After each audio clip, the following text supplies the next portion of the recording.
doing a quick Glock 18 build video.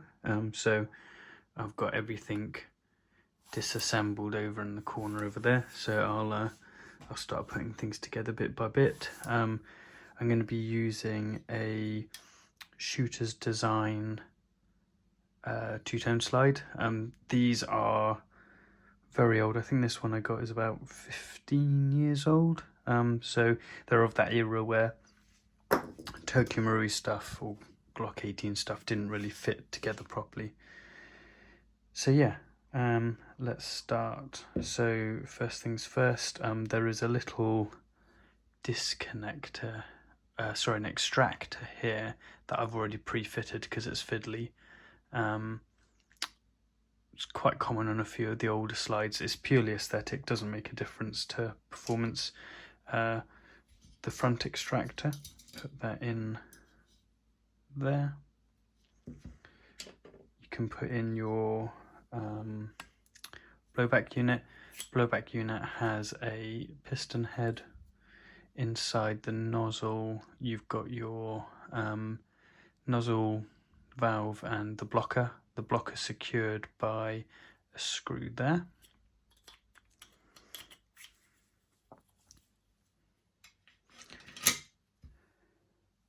Let's find the right bits. That's the rear. Okay, so I find the easiest way to get the nozzle spring in is if you go from behind and work it in.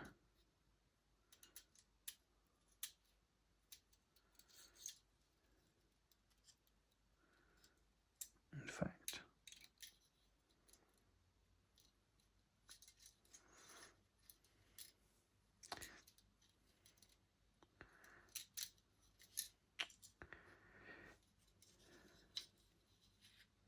there you go. So push the nozzle forward a little bit, drop it in,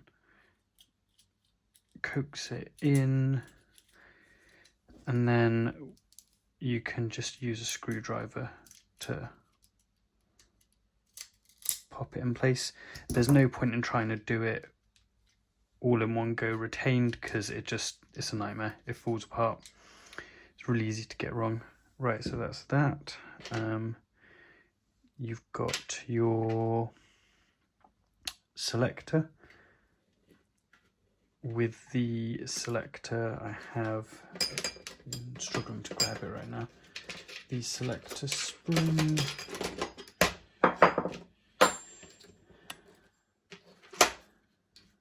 It's an absolutely tiny spring.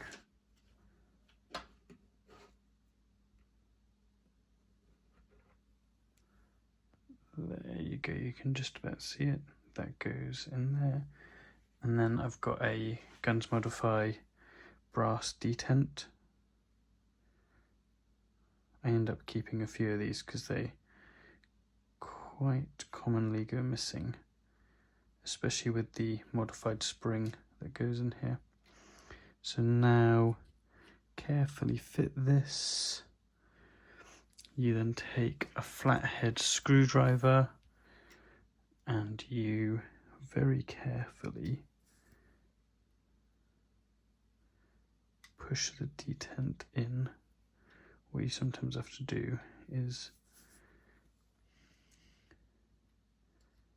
push it in without any resistance, and then there you go. And now it's in. Rotate it all the way around so that it's in the automatic position. Now from here you've got your selector plate that can go in. I'll do it with forceps actually so it's easier for everyone to see.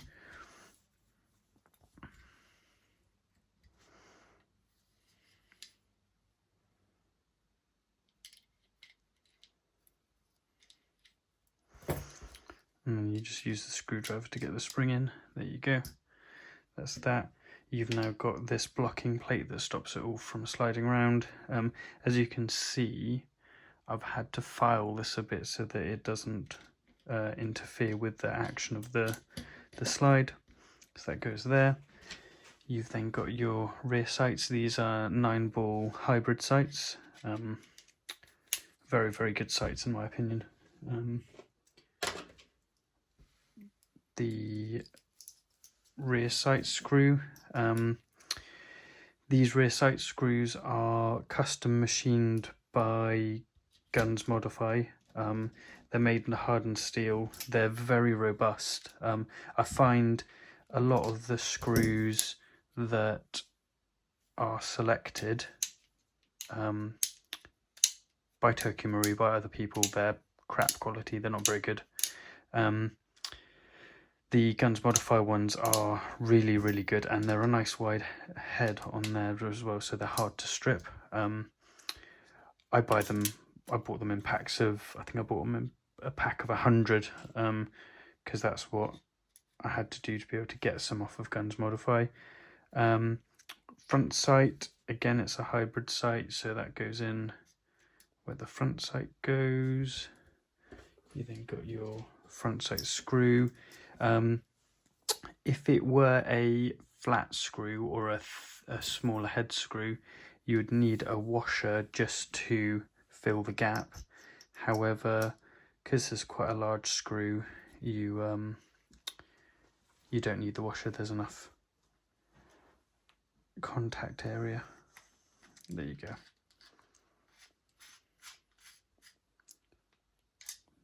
There. So that's all good. With a bit of lubrication, that will come back perfectly. I'm not going to disassemble and reassemble the hop unit. It's really simple. 2 screws. That arm goes on the wheel. The wheel's there. I've got a Maple Leaf Ibar in there.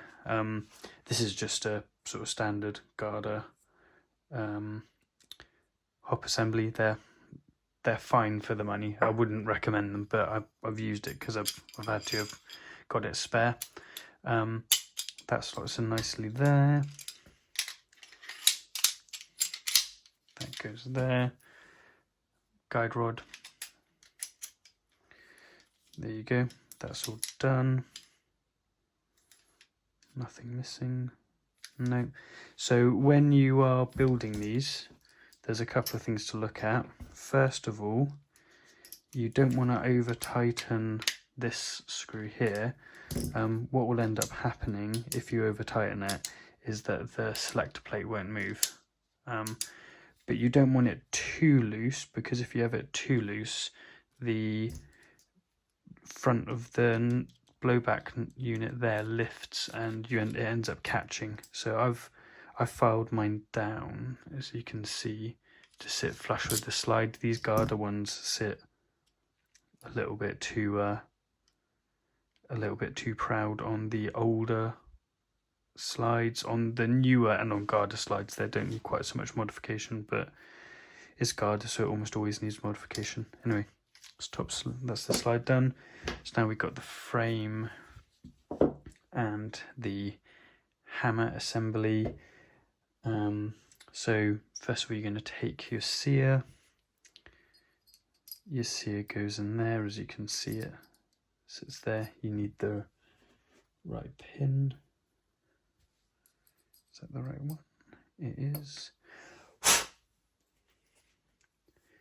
As you can see, I've got a little bit of metal filing build up there, which is not good. There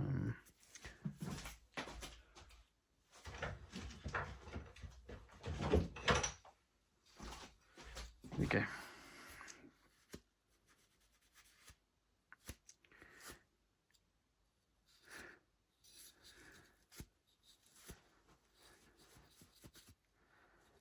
you go.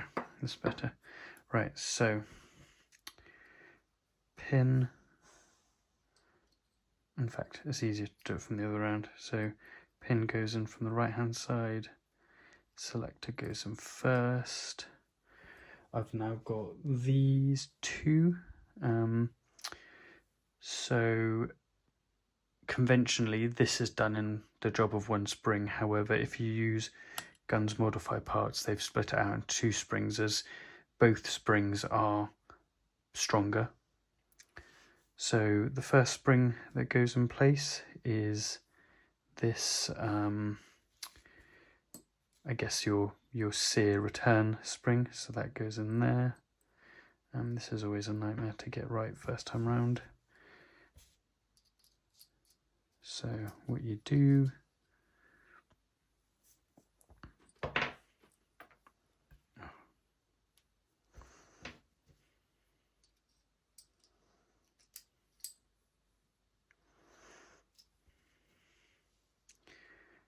drop it in there. He says,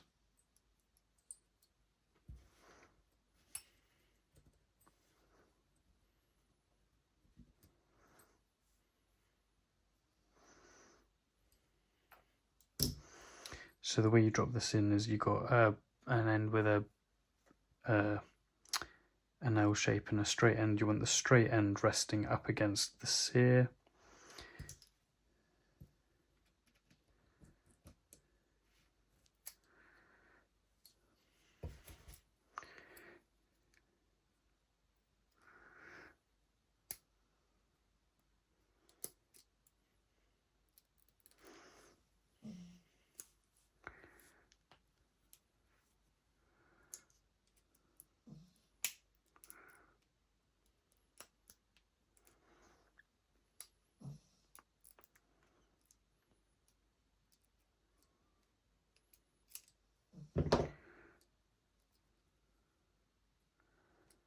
Trying to get this at the right angle. There you go. So once you've got it in at the right angle,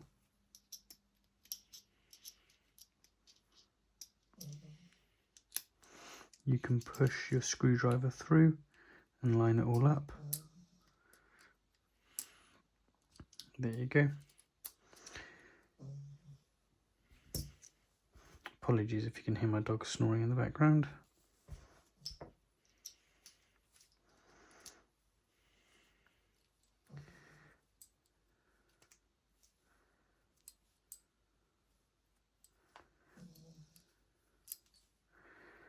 So now what you've got to do is get the spring onto the arm on the sear. I find the easiest way to do this is to use a flathead screwdriver to lift it on. So there you go. And now for the second spring. So this one is for your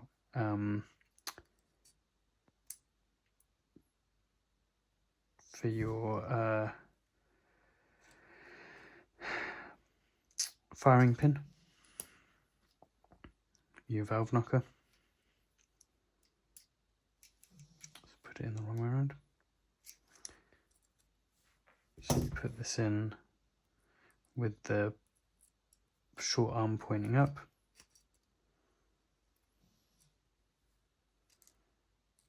There you go. Now your firing pin. You want to hook the firing pin through the spring through the small hole. Push it into place. And now for your best imitation of an octopus. So you're gonna have to hold that in place. Sometimes it's better to set this up previously. So you got your Glock 18 hammer, your hammer bearing, I guess, for a Glock 18, and your hammer spring. Hammer spring goes on there like that. And then what you do is pinch it, drop it in, and then rotate. Now, what I typically do is put a Allen key through, or in this case a screwdriver head through, and that frees up your hand to be able to put the pin in. And then you can do a bit of wiggling until it all lines up, and then just knock it through. Sometimes it's easier to release the hammer as well.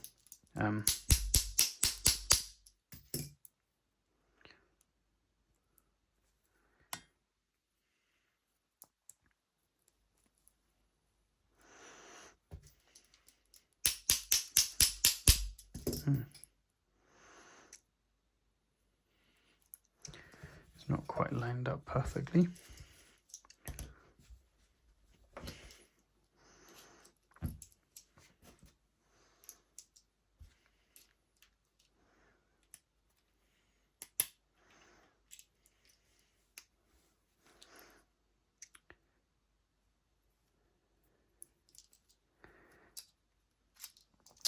With the stronger hammer springs, the tension in the spring causes the pin to misalign ever so slightly. So it's a little bit of wiggling to get the pinning correctly. The other way you can do it is set of pliers. That gives you something to hold.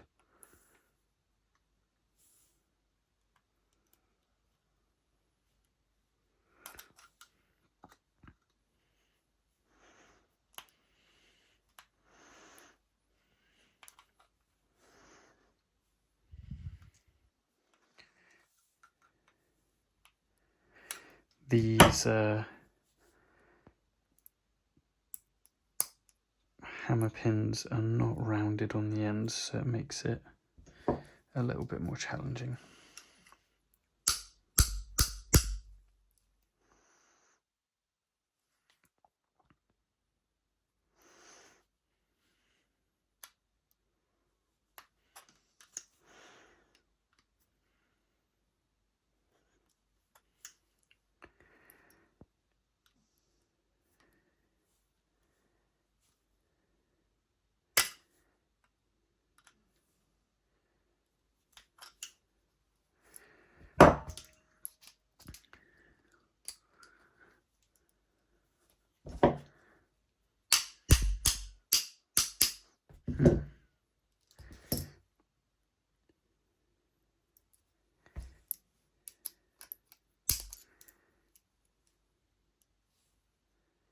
There you go.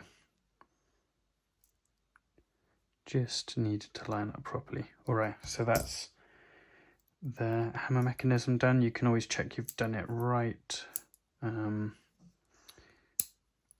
by locking the hammer back, releasing the sear, and there you go. So lock the hammer back, release the sear, and bam, goes forward. Now the next bit to do is the auto sear. So there's a pin here that goes through like this. We'll do that in a second. And then you've got this auto sear with a special groove and the spring, so it goes like that. And then what you do is you drop it in, and there's a shelf here. Sits on the shelf. The spring sits on the shelf, pardon. That goes in there. Push it in place.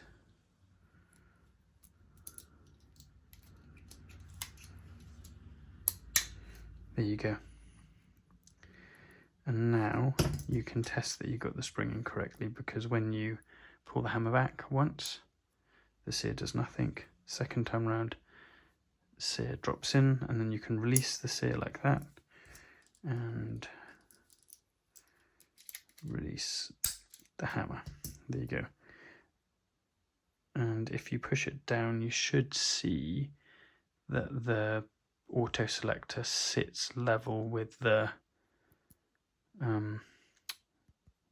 hammer housing. All right, so that's the hammer mechanism done. last little bit is the disconnector. So there's a spring here. This spring goes missing loads, so I would highly recommend you have a few spares. This will sit in here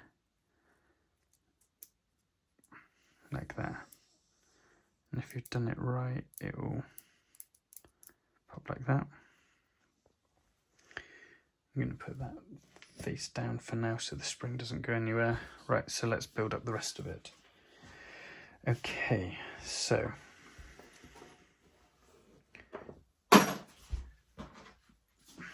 serial number plate.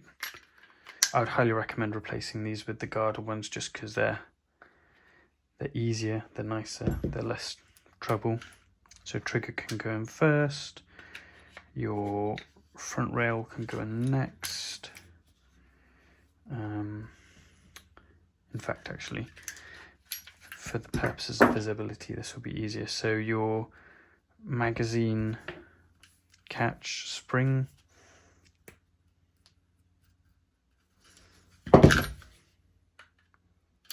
goes in there, he says.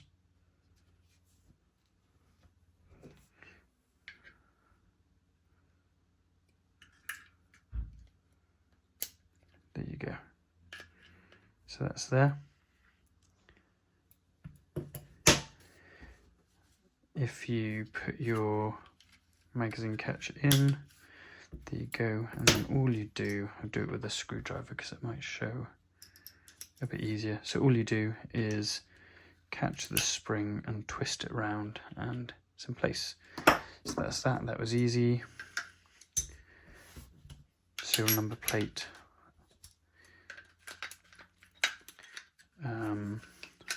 Trigger goes down, front rail goes in there. Now, what you'll notice on a few of these, so this is a Garda aftermarket frame. Depending on who's made your rail and depending on who's made the rail and what generation it is, you might find that this rail sits too shallow. So the rail basically sits lower, and what that does is it creates unnecessary resistance. It also means the rail is sort of a bit skew. It's a massive exaggeration, but it's a bit skew, and what that does is that creates resistance on the slide and also creates an inefficient action. So sometimes you have to put shims on this front post to be able to level it out, or worst case is you've got to shave down a bit of the front post to be able to level it out the other direction. It's a pain, but it does happen. Right, trigger bar spring. So you put this in so that the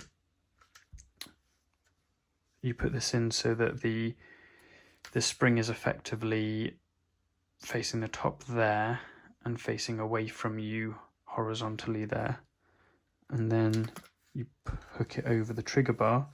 You can lift your rail ever so slightly and then drop it in like that, nice and clean. Great. Front post screw, I would recommend you do these in lightly to start with. So just do it gently. There you go. Your slide lock, that goes in.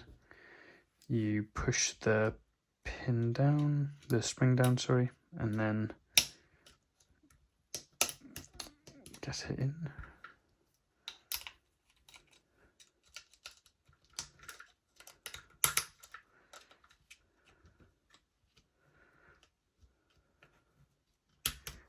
There you go. You'll know whether you put this in the right way or not because it should be slanted facing that way and flat on that side. There we go. All right, so I'm going to put in the trigger bar pin. In fact, actually, let's let's not do that just yet. So to be able to get your hammer mechanism in, the easiest way of doing this is if you squeeze the trigger, make sure the pin's not in, you line up the trigger bar, and then you can just, oops, drop it in, he says.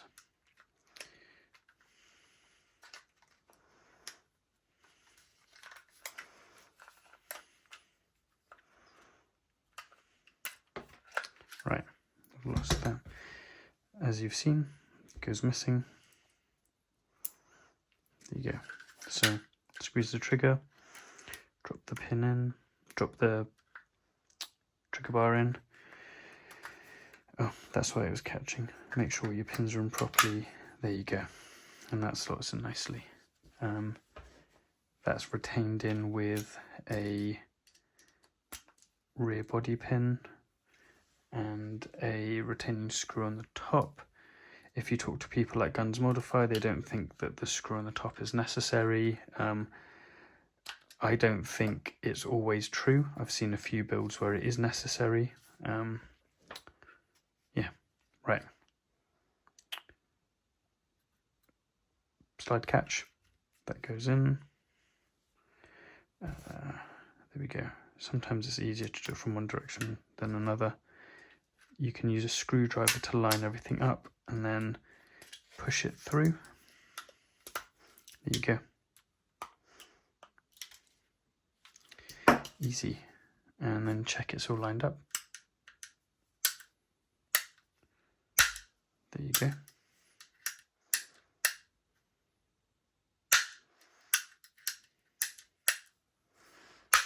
There you go. And then we'll flatten it one more time. Just make sure this screw's done up properly. There you go.